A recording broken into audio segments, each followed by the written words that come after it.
سب سے ضروری بات وہ یہ کہ جو سمجھنے کی ہے وہ یہ کہ ہم اس دنیا میں کیوں آئے ہیں. یہ سب سے امپورٹنٹ بات ہے. ہم اس دنیا کے اندر آئے ہیں ایک شاندار آخرت بنانے کے لیے. ہم اس دنیا میں کیوں آئے ہیں؟ ایک شاندار آخرت بنانے کے لیے. جو اس نیت سے دنیا میں زندگی گزارتا ہے اللہ رب العزت دنیا اس کی خود بناتے ہیں. انسان اپنی محنت سے اپنی دنیا نہیں بنا سکتا. انسان اپنی محنت سے اپنی دنیا نہیں بنا سکتا. وہ اپنے آپ کو نہیں بنا سکتا تو باقی دنیا کیا بنائے گا؟ ٹھیک ہے، میں چاہوں کہ میری جوانی کبھی بڑھاپے کی طرف نہ جائے، یہ ہو نہیں سکتا. میرا اپنے اوپر تو زور چلتا نہیں ہے. نہ میں اپنی مرضی سے آیا، نہ اپنی مرضی سے رہ رہا ہوں، اور نہ اپنی مرضی سے دنیا سے جاؤں گا. یہ کیسی دنیا ہے کہ اس کی کوئی بھی چیز میرے قابو میں نہیں ہے. آپ یہاں رہتے ہیں، میں کراچی میں رہتا ہوں، کوئی لاہور میں رہتا ہے، کوئی پنڈی میں رہتا ہے، اور آپ کو پتہ ہے کہ یہاں آپ اپنی مرضی سے نہیں آئے ہوئے. یہ بھی بڑی عجیب بات ہے. قرآن میں اللہ فرماتے ہیں 5 چیزیں ایسی ہیں جس کے بارے میں کوئی نہیں جانتا. جو اس کے بارے میں جو بات کر رہا ہے سب غلط کر رہا ہے. 5 چیزیں کون سی ہیں؟ سب سے پہلے ان اللہ عندہ علم الساعہ. اللہ کہتے ہیں سوائے اللہ کے کوئی نہیں جانتا قیامت کب آئے گی. وَيُنَزِّلُ الْغَيْثَ. بارش نے کب کہاں اور کتنا برسنا ہے کوئی نہیں جانتا. رزق کس کے پاس کتنا پہنچے گا اللہ فرماتے ہیں کوئی نہیں جانتا، صرف میں جانتا ہوں. وَيَعْلَمُ مَا فِي الْأَرْحَامِ. ماں کے رحم میں یہ تو معلوم کر لیتے ہیں کہ بیٹا ہے یا بیٹی ہے، لیکن اللہ فرما رہے ہیں یہ نہیں معلوم کر سکتے کتنا جیے گا، کتنا کہاں رہے گا، کیا کھائے گا، کیا پیے گا، نیک ہوگا، بد ہوگا، فرما بردار ہوگا، نافرمان ہوگا. اللہ فرماتے کوئی نہیں جانتا. پھر اللہ فرما رہے وما تدری نفس ماذا تکسب غدا. کوئی نفس یہ نہیں جانتا، انسانوں کو چھوڑو، کیڑے مکوڑے بھی یہ نہیں جانتے کہ کل ان کو ان کا رزق کہاں سے ملے گا. مجھے نہیں پتا تھا کہ آج میں کھانا یہاں بیٹھ کے کھاؤں گا، کوئی آئیڈیا نہیں. اللہ کہتے کوئی نہیں جانتا. پھر اللہ کہہ رہے ہیں 5ویں چیز وما تدری نفس بأی ارض تموت. کسی نفس کو نہیں پتا کہ اس کو موت کب آئے گی اور کہاں آئے گی. سلیمان علیہ السلام کے دور میں ملک الموت سے سلیمان علیہ السلام کی بڑی دوستی تھی، تو ملک الموت حضرت عزرائیل علیہ السلام یہ سلیمان علیہ السلام کے دربار میں اکثر آیا کرتے تھے. تو ایک دن دربار میں آئے تو ایک آدمی کو بار بار دیکھ رہے، وہ گھبرا گیا. کسی کو ملک الموت دیکھے اس کی ویسی جان نکل جائے گی کہ یہ مجھے، اور وہ بھی بار بار دیکھے تو ویسے ہی ہوش اڑ جائیں گے. تو اس نے سلیمان علیہ السلام سے کہا کہ جی ملک الموت مجھے بار بار دیکھ رہے ہیں، آپ ایسا کریں مجھے تو ہندوستان پہنچا دیں. تو انہوں نے ایک جن سے کہا بھائی اس کو ہندوستان پہنچا دو، تو ہندوستان پہنچا دیا ان کو. تو بعد میں سلیمان علیہ السلام نے ملک الموت سے پوچھا کہ تم اس آدمی کو بار بار کیوں دیکھ رہے تھے؟ کہتے میں حیران ہو رہا تھا کہ اللہ نے مجھے کہا کہ اس کی جان ہندوستان میں نکالو، یہ یہاں کھڑا کیا کر رہا ہے. وما تدری نفس بأی ارض تموت. کسی نفس کو نہیں پتا اس کو اس کی موت کل کہاں آئے گی. یہ 5 چیزیں کوئی نہیں جانتا. اب ان 5 چیزوں کا براہ راست ہماری زندگی سے تعلق ہے. تو پھر یہ کیسی زندگی ہے، یہ کیسی دنیا ہے جس کے بارے میں کچھ بھی نہیں جانتا. تو اللہ رب العزت نے دنیا کا بننا بگڑنا یہ انسان کے ہاتھ میں نہیں رکھا. یہ انسان کے ہاتھ میں نہیں رکھا. اور اختیار کتنا دیا؟ ہم کہتے ہیں نا بھائی انسان کو اختیار ہے. بھائی اختیار کتنا دیا؟ اختیار اتنا دیا. کسی نے حضرت علی کرم اللہ وجہ سے پوچھا کہ حضرت یہ میرے پاس دنیا میں کتنا اختیار ہے؟ کہا ایک ٹانگ اٹھاؤ اپنی. تو اس نے اپنی ایک ٹانگ اٹھا لی. کہا جی دوسری اٹھاؤ. کہا جی وہ نہیں اٹھا سکتا. کہا بس اتنا اختیار ہے تیرے پاس. انسان کے پاس اتنا اختیار ہے. اور جو اختیار ہے وہ کیا ہے یہ جاننا بڑا ضروری ہے. انسان کے پاس کیا اختیار ہے؟ اللہ نے انسان وہ واحد مخلوق ہے پوری کائنات میں جو اپنی جان کے استعمال کو بھی جانتی ہے اور چیزوں کے استعمال کو بھی جانتی ہے. انسان کے علاوہ اور کسی مخلوق کو یہ نہیں پتا کہ میں نے اپنی جان کو کیسے استعمال کرنا ہے اور چیزوں کو کیسے استعمال کرنا ہے. گھوڑے کو نہیں پتا کہ میں نے اپنے آپ کو کس کام میں لگانا ہے اور میں نے بکری کا کیا استعمال کرنا ہے. بکری کو نہیں پتا کہ میں کس کام کے لیے دنیا میں آئی ہوں. اس کو کوئی آئیڈیا نہیں ہے کہ بلی کا میں نے کیا استعمال کرنا ہے. بلی کو نہیں پتا میں کیوں آئی ہوں، اور بلی کو یہ بھی نہیں پتا کہ میں نے کتے کے ساتھ کیا کرنا ہے. ٹھیک ہے. انسان وہ واحد مخلوق ہے جس کو اللہ نے یہ شعور دیا فَأَلْهَمَهَا فُجُورَهَا وَتَقْوَاهَا. میرے دوستو یہ وہ آیت ہے جس کو اللہ نے 7 قسمیں کھانے کے بعد بیان کیا. 7 قسمیں کھائیں اس آیت کو بیان کرنے سے پہلے. جیسے میں کہوں میری بہن اللہ کی قسم رسول کی قسم، قرآن کی قسم، تیرے باپ کی قسم، تیری ماں کی قسم، 6 قسمیں تو یہ کھائیں. پھر آخر میں فرمایا وَنَفْسٍ وَمَا سَوَّاهَا. اچھا چل کسی کی قسم نہیں مانتا تو میرے بندے مجھے تیری جان کی قسم، فَأَلْهَمَهَا فُجُورَهَا وَتَقْوَاهَا. کل قیامت کے دن آ کے مجھے نہیں کہنا یا اللہ مجھے نہیں پتا تھا سیاہ کیا ہے اور سفید کیا ہے. مجھے نہیں کہنا کل یہ قیامت کے دن، کیونکہ فَأَلْهَمَهَا الہام کیا ہے، میں نے تجھے الہام کیا ہے. اچھائی اور برائی کا فرق میں نے تیرے اندر ڈالا ہے اور یہ ڈال کے تجھے دنیا میں بھیج دیا ہے. جیسے کوئی بھی معاشرہ ہو اس میں سچ اچھا سمجھا جاتا ہے، جھوٹ برا سمجھا جاتا ہے، چاہے وہ مسلمانوں کا معاشرہ ہو چاہے غیر مسلموں کا ہو. بے ایمانی ہر معاشرے میں بری سمجھی جاتی ہے، ایمانداری ہر معاشرے میں پسند کی جاتی ہے. راست بازی، سچائی، بینگ اپ رائٹ، یہ ہر معاشرے میں پسند کیا جاتا ہے، اور ظلم ہر معاشرے میں برا سمجھا جاتا ہے. جسٹس ہر معاشرے میں اچھا سمجھا جاتا ہے، قتل ہر معاشرے میں برا سمجھا جاتا ہے. تو اللہ پاک فرما رہے یہ چیزیں دے کے میں نے تمہیں دنیا میں بھیجا ہے، میں نے تمہیں تمہاری جان کا استعمال بتا دیا، چیزوں کا استعمال بھی سکھا دیا. تو یا اللہ میں نے جان کا کیا استعمال کرنا ہے، میں نے جان کا کیا استعمال کرنا ہے. تو اللہ پاک فرما رہے قد افلح من زکاہا. تو نے اپنی جان کا تزکیہ کرنا ہے تو تو کامیاب ہو جائے گا. وقد خاب من دساہا. اور اگر اپنے نفس کو تو نے کھلا چھوڑ دیا تو برباد ہو جائے گا. اب ان 2 باتوں پر علماء نے تفسیروں کی تفسیریں لکھ دی ہیں. اب نفس کا تزکیہ کیا ہے؟ نفس کو ہر اس چیز سے روکنا جس کو اللہ نے منع کیا ہے، یہ نفس کا تزکیہ ہے. سامنے نامیرا عورت ہے، اب نہیں دیکھ سکتے اس کو. وہ سامنے سے آئی، نظریں جھکا لی. اب نظریں جھکا لی، اسی لمحے پچھلے سارے گناہ معاف ہو جاتے ہیں. اور اللہ ایمان کی وہ حلاوت دیتے ہیں جو آپ نماز میں محسوس کریں گے. پھر آپ نہیں کہیں گے کہ جی میں نماز پڑھتا ہوں میرا تو دھیان ادھر نکل جاتا ہے. پھر آپ نہیں کہیں گے.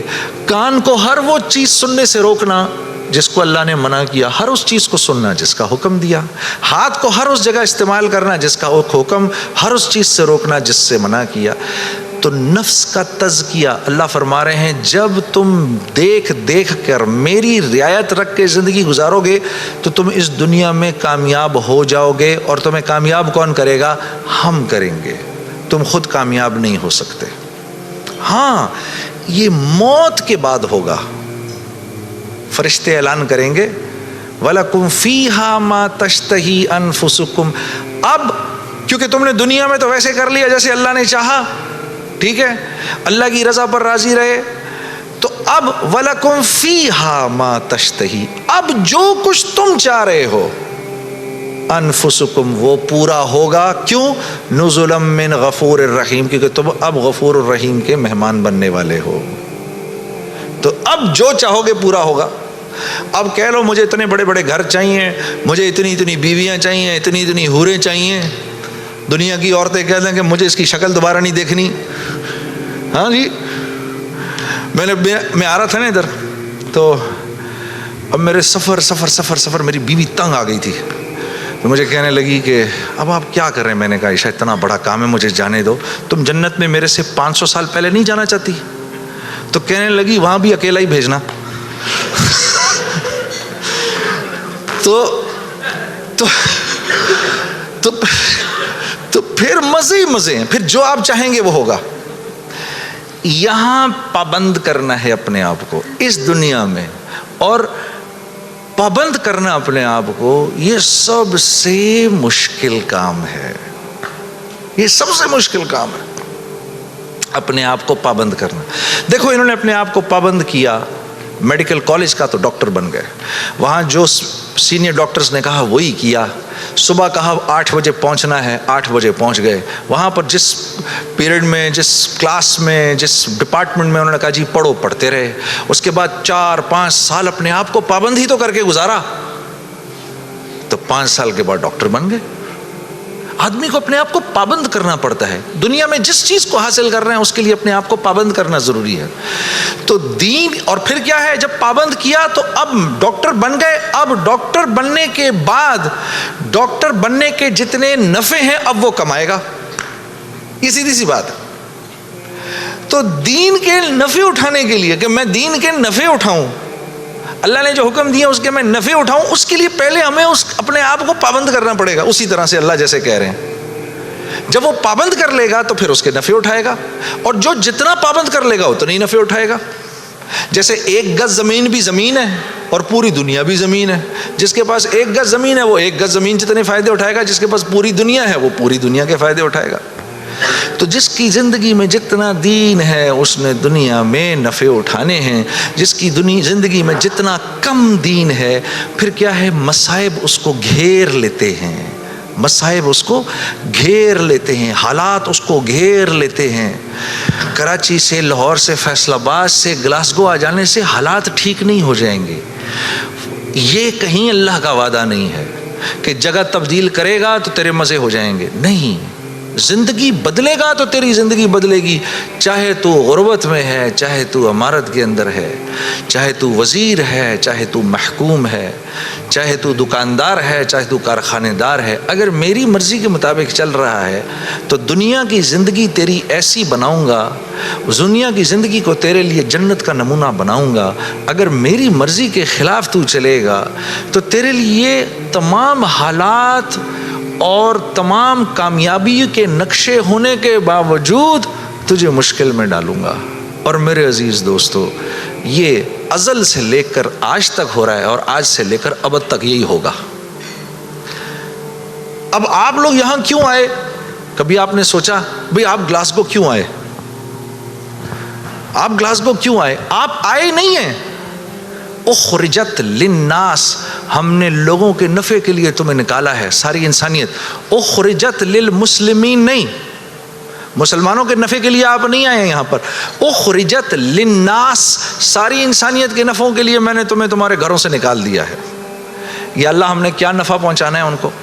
تأمرون بالمعروف وتنہون عن المنکر، تم نے اچھائی خود کرنی ہے اور ان کو اچھائی کر کے دکھانی ہے. برائی سے خود بچنا ہے اور برائی سے خود بچ کے ان کو کر کے دکھانا ہے. آپ یہاں اس لیے آئے ہوئے ہیں، میں قرآن بتا رہا ہوں آپ کو. وتؤمنون باللہ، جب یہ کرو گے، جب تم ایسا کرو گے پھر میری ذات پہ تمہارا ایمان بنے گا، ورنہ نہیں. تب تم میرے حکموں پر چلو گے. ایمان نہیں بنے گا تو حکموں پر نہیں چلا جاتا، پھر اللہ کے حکموں پر نہیں چل سکتا آدمی. ایمان بنائے بغیر اللہ کو اللہ تو جانے گا لیکن اللہ کی ذات کے تاثر سے دل خالی رہے گا. اللہ کی ذات کے تاثر سے، جیسے ابھی بھائی کہہ رہے تھے نا، دل، ابھی امجد بھائی کیا کہہ رہے تھے؟ دل اللہ کا گھر ہے. اس کا کیا مطلب ہے؟ اس کا مطلب یہ ہے، اللہ فرما رہے ہیں میں ساری کائنات میں کہیں نہیں سما سکا ہوں تو صرف ایک مومن کے دل میں آ کے سما سکتا ہوں. کیا مطلب ہے اس بات کا؟